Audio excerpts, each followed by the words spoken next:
السلام عليكم، مرحبا بكم. بسم الله على بركة الله. بالنسبه للمقادير ديال لي صابلي باش غادي نعمرو بلي كريم باتيسيري لي فخوي، يعني الطاط ديال لي فخوي.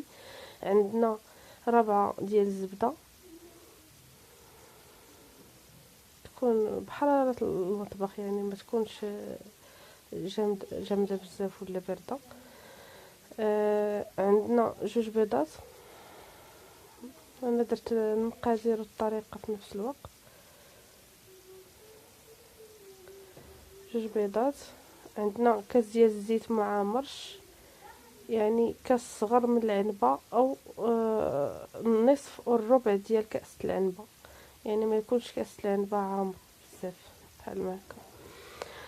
وعندنا كاس العنبه ديال سنيده، وخماره ديال 8 غرام، تكون ما نكبوهاش كامله، يعني غير شويه. ننتقلوا للطريقه ديال الدقيق. ندير الدقيق مع المكونات. بالنسبه للطريقه، كنخلطوا المكونات بحال هكا. هاد الصابلي هذا كيجي ساهل صراحه وزوين في الشكل وفي القوام ديالو، كيجي رائع ورطب، هو الاهم. نحاولوا نخليو ديك الزبده ما نمعسوهاش كامله، يعني نخليوها شويه شاده راسها. والدقيق غادي نضيف تقريبا نص كيلو ديال الدقيق، وغادي نخلي واحد الكميه اخرى باش ندخلها من بعد ملي نكون كنخدم الصابلي باش نقادو في ليمول ديالو. غنبقى نخدم بالدقيق. انا غنوري لكم الطريقه. غنحاول نجمع هذا الشيء وغادي نديرو في الثلاجه يبرد مزيان، ومن بعد غنوري لكم القوام ديالو كي غيكون. غنحاول نجمع كل شيء، والزبده نبقى محافظه عليها. ضروري الزبده تبقى شاده هذا لافورم ديالها. بالنسبه للعجينه تجي بحال هكا، نديروها في الثلاجه حتى تبرد مزيان، ومن بعد نخدموها. ضروري تغطى. الا كنا زربانين نديروها في الكونجيلاتور واحد نص ساعه هكا نخدموها. صراحه سهله في الخدمه وفي سميتو ديالها، ما كتكرفش وما كتفرتكش. انتوما غتشوفوا الشكل ديالها، كيجيو لي طاخت واعرين التدير لا مذاقا وشكلا. غنخليوها في الثلاجه تبرد، ومن بعد نوري لكم الشكل باش غادي نخدمها. تبقى هكا يعني تجي قاصحه. من بعد ما بردات لينا العجينه، جات بحال هكا، هي كي كتبان لكم فيها الزبده كتبان، ها هي تجي واحد شويه قاصحه. تنجيبوها. انا بديت شي وحدين قديتهم. نوري لكم الطريقه ديال سميتو الصابلي. انا في الفيديو الاولاني ما هاد المرحله هذه ما تصورتش ليا، المهم انا ما عرفتش وقع ليا. انا حاولت باش نعاود لكم ندير لكم هذه المرحله. المهم تنهزوا العجينه، تنبقاو نديروا ليها بحال هكا، نحاولوا ندخلوا فيها الدقيق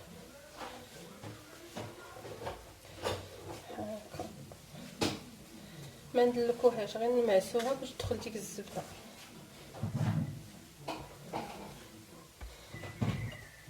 حاولوا ما امكن.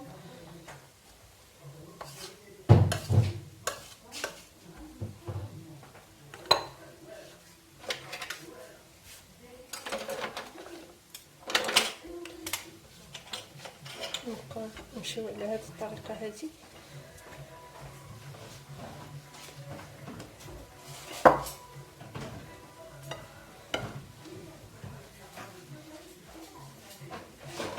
كتمعس كاع ديك الزبده. صراحه كيجي الصابلي هشيش وفي نفس الوقت رطب، يعني ماشي بحال الصابلي يكون مقرمال ولا، حيت نقصنا فيه الزيت تيجي الشكل ديالو زوين. المهم تجي العجينه من بعد ما ضفنا ليها كتجي شاده راسها، ما كتهرس، ما دايرهش بحال لي صابلي الاخرين اللي كيتهرسوا لنا. على هذا الشكل نحاولوا نحلوها بحال هكا. كيجي السمك ديالها بحال هكا. وصافي تنجيب انا هاد القطعه هادي تندير بحال هكا، وتنجيب المول ديالي تنحاول نغطيها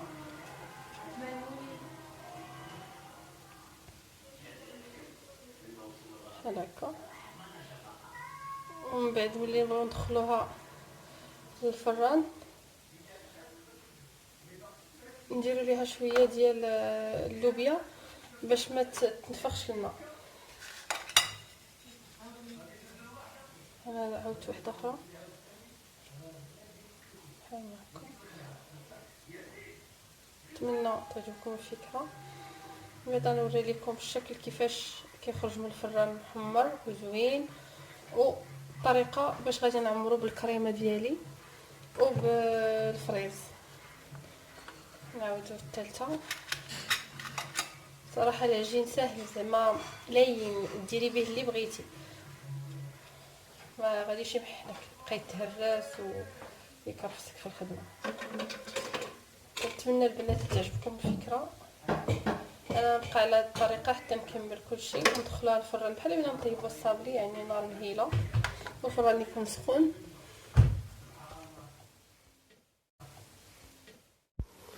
من بعد ما كيطيبوا لي صابلي ديالنا تيجيو على هذا الشكل هذا. راه غيبانوا لكم لي طراس ديال اللوبيا تيجيو محمرين كما كيبان لكم في الصوره.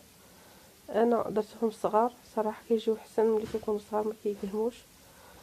بالنسبه للكريم باتيسير انا هنا درت العادي يعني ماشي ديال الدار، درت الباكيه، درت فيه 3 المعالق ديال كريم باتيسير مع 4 المعالق سنيده والمذاق ديال الفاني ونص لتر الحليب، وطيبته حتى عقد وضفت عليه معلقه صغيره ديال الزبده وغنفيني بالشوكولات وبحبيبات ديال الشوكولات اعتذر ولف الفريز.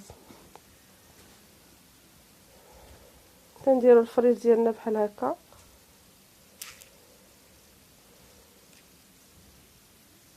كل واحد والتزيين ديالو. انا غير قلت نوري لكم الشكل ديالو. من بعد ملي غادي نسالي كاع الكميه غندوب الشوكولاط الكحل وغادي نديرو خطوط هكا في ديك البلاصه اللي كتبان لكم اللي كيبان منها الكريم باتيسير. تنمشي على نفس المنوال حتى كنكمل الكميه ديالي كامله. ومن بعد ملي كنساليو نيت الكميه كنديروا شويه الناباج للفريز ديالنا باش يبقى كيلمع، ونمشيو على نفس الطريقه. نتمنى تعجبوكم لي طارت ديالي و ننتقلوا للاشكال النهائيه. وشكرا. تيجيو على هذا الشكل. هو الشكل النهائي ديال لي طارت ديالنا كما كيبان لكم في الصوره. نتمنى تعجبكم الوصفه وتجربوها. صراحه كيجيو زوينين في المذاق وفي الشكل وكيجيو رطبين.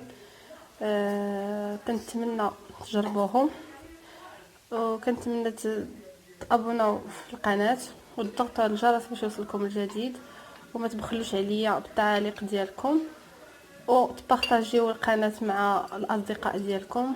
والى اللقاء الى وصفات جديده ان شاء الله.